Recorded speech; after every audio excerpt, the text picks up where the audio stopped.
بسم اللہ الرحمن الرحیم۔ السلام علیکم صلی اللہ علیہ وآلہ وسلم۔ امام اعظم ابو حنیفہ رحمۃ اللہ علیہ کپڑا بیچتے تھے، تو جب بادل چھا جاتے تھے، بارش کا موسم ہوتا تھا، گھٹائیں آ جاتی تھیں تو دکان بند کر دیتے تھے۔ لوگ کہتے تھے حضور دکان بند کر دی ہے، فرماتے تھے گاہک کو مال نظر نہیں آ رہا، میں نہیں چاہتا کہ وہ جو دیکھے اس کے پیسے نہ دے، غلط اس کی سوچ ہو اور زیادہ پیسے دے کے چلا جائے، کل کمائی کر لیں گے، کوئی بات نہیں۔ ایک کپڑے میں تھوڑا سا کٹ تھا، امام صاحب نماز پڑھنے چلے گئے تو بچے نے کپڑا بیچ ڈالا۔ 2 مسجدوں میں نماز ہوتی تھی، ایک میں امام صاحب پڑھتے تھے، ایک میں نماز پہلے ہوتی تھی۔ بچہ پہلے پڑھ آیا، امام صاحب دوسرے مسجد میں پڑھنے چلے گئے تو اس نے وہ کپڑا بیچ دیا۔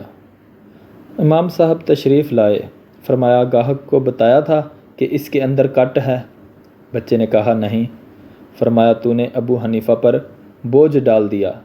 کہنے لگے جا ڈھونڈو، 3 دن ڈھونڈنے میں لگے رہے، وہ نہیں ملا۔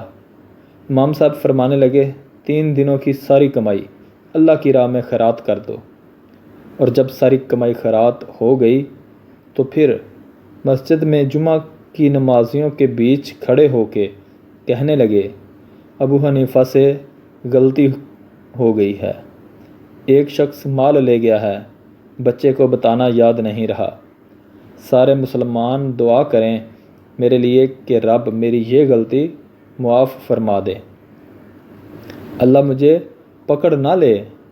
لوگ رونے لگے، کہنے لگے امام صاحب کیسا کردار ہے آپ کا، نہ وہ فرشتے تھے نہ نبی تھے، اس زمین پر بسنے والے مسلمان تھے، اہل حق تھے، ہماری طرح انسان تھے، اگر وہ کر سکتے تھے تو ہم بھی کر سکتے ہیں۔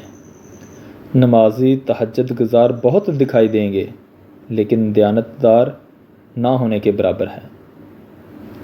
اللہ حافظ۔